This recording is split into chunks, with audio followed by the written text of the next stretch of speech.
final bi nag finalu taalibe yi la man may magu taalibe yi man may taalibe bi man may premier taalibe léegi nag comme man may premier taalibe bu taalibe yi xewlee il faut que ma ñëw toog seen jotaay loolu moom indi tey pour toppatoo leen parce que man sama passion yëpp mooy toppatoo taalibe yi nekk ci biir daara yi parce que en général dañ leen di fàtte loolu moo tax nag bi ñu créé li ma ne dañu ko def événement boo xam ne bu ëllëgee ñu xam ne Tivaouane kat daara yi ci la ñu bokk munoo def Tivaouane dara te dugaloo si daara yi loolu moo tax man depuis 10 ans 12 ans dama leen di toppatoo bu tabaski jotee dama leen di lijjanti kenn ku ci nekk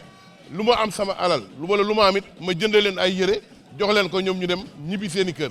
ren nag dama leen jëndal ay yére mais du tee nag final bi dafa jot ma ne kon nañ leen sargal toppatoo leen ba nga xam ne bu ëllëgee buñ ñibbee dañ ñibbee seen contentement loolu moo waral li pour xale yi kontaan rek bég kenn ku ci nekk xam ne fi nga doon jàngee kat considéré nañ la soxla nañ la ñoom ñëpp bëgg nañ leen bëgg nañu aussi ñu réussir ci seen jàng mais bëgg nañu aussi ñu épanouir comme ñu nekk dans les écoles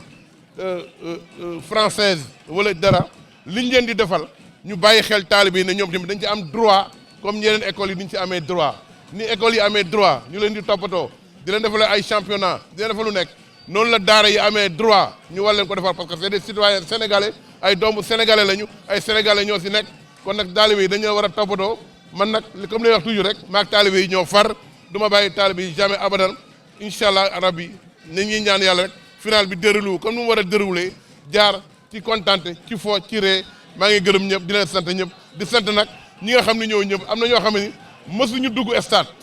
am na ñoo xam ne mësuñu dugg stade ci ñoo xam ne ci daara bi lañ nekk wala ci kër sëriñ si tey ñoom ñëpp kenn ku nekk maa la woowal sama bopp ne la ñëw leen parce que lii kat du sama alal alalu ñëpp la alalu ñu nekk ci daara yi alalu ñu nekk ci kër sëriñ si la alalu ñu nekk fii yëpp la en tout cas maa leen di gërëm di leen sant di leen wax ne que vraiment ñun kontaan nañu ci événement bi te aussi dañ ko gën a yokk à chaque année dañ fexe mu gën a yaatu ba kenn ku ci nekk bokk si. gannaaw bañ ma falee président ma jiite leen ñu am mbébét doon gis li nga xamante ni ci dëkk bi ñu ngi organiser ay tournois di organiser ay activités yoo xamante ni tey boolewuñ ci ay daara man ak sama initiative bu rafet ma toog xalaat ni loolu war na dañ daara yi war nañu bégal seen bopp ñoom itam bu leen autorités yi ak ñi dëkk ci dëkk bi bégalul moo waral ñu sabab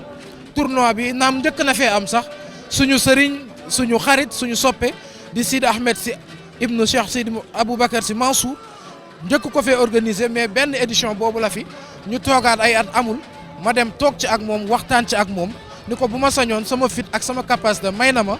organiser lu toll ni tournoi bi naam metti na mettiwul ndax tournoi daara moom ku ko wax yaa ngi xalaat xeex yaa ngi xalaat leneen ak leneen moo waral ñu organiser ko ba tey ji ñu def final bi tey ji fii ci stade bi. d'accord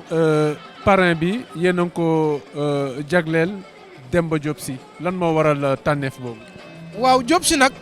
moom bu dul final bi parrain la ci daara yi ndax ku daan ànd ak Serigne Mansour Sy borom daara ji tàmbali presque fukki at ak ñaar di xottil daara yi di leen jox ñuy solu tabaski bu ñu amee soxla dem wax ko mu faj ko ñu toogati itam suñu xel xalaat ni lan moo tax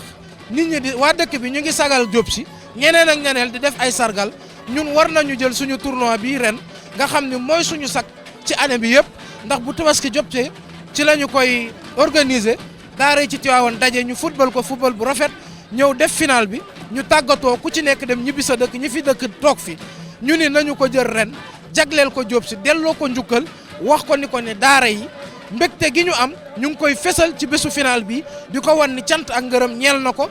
biñ ko waxee it mu rafetlu ko yëkkati ay teraanga defe naa valeur li mu jënd ci trophée muy maillot muy bal ëpp na 2 millions mu jagleel ko daara yi démb bi ñu ko publier dëkk bi yëpp seede nañ ñu coupe bu mel nii nawetaan mosu koo am départemental mosu ko am coupe maire mosu koo am kon loolu dañu koy ñaanal di ñaanal ñi mu àndal di leen ñaanal yéen itam di ñaanal suñu kilifa yi ci dëkk bi ndax naam mënoon nañu ko organiser ñu bañal ñu ko waaye fépp fu ñu dem rek yomb na ci ñun bés baa ngi noonu daal bésu Demba Diop Sy la ak autorités yi nekk Tivaouane yëpp waaye bés bi Diop Sy lañu ko jagleel ngir delloo ko njukkal taalibe yi won ko ni moom bés bi li mu ñu doon defal yëg nañu ko suñu xol ñu ngi ko koy delloo njukkal fii ci stade bi incha allah. ban message ngeen koy lancé moom Diop Sy. di koy lancé message rek li mu jàpp bu mu ko bàyyi parce que Diop Sy tey damay wax ni bu bëggoon dëkk bii naam dañ ko war a jox xam nga lu tax kii def ca ba dara xewagul muy def te xoolul kenn di def loo ko yëgal du la tànkamlu damay wax Diop Sy mooy seule personne autorité booy woo téléphone jot ko direct mu jëlal la boppam autorité boo doon woo tey boo ko woowee 1000 appels du la jël soo ko messager du la tontu Diop nag yàlla dogal na loolu yomb na ci ñun saa yuñ ko nee capp dana jël téléphone am kooku nag ki nga xam ni tey mu ngeeg lu dul jeex te itam yor loo xamante ni bu ko neexoon tëddee njaaxaandaay te soo ko woowee mu jël la loo ko yëgal mu jël dooleem def ci damay wax ni bu soxlaa defe naa ni dañ naan bu jëndee soxlaa Dakar ku yëg ñàkk wala ku yëg daanu waaye Diop Sy tey damay wax ni bu soxla woon dëkk bi ñun pare nañu pour ànd ak moom xeexle ko ba mu jot ci li mu bëgg ndax dëkk bi lu koy defar la ñu bëgg te bi mu dalee defar du tey ba maa ngi remarqué première don ay oto mbalit yu mu fi njëkk a indi ay oto manque yu mu fi indi di defar dëkk bi ak yeneen yu ñu mënta tudd jël ay emploi di leen fay fii ci dëkk bi bari nañu ne ci daara ji tey ñu ngi liggéey ci oto mbalit bi Diop Sy moo leen di fay chaque fin du mois kon loolu dañuy wax population bi di wax dëkk bi kii di Demba Diop Sy lu waay mën nag ko jàppale ngir xam ni taxaw nag pour jàppale Tivaouane taxaw na pour jàppale jeunesse su Tivaouane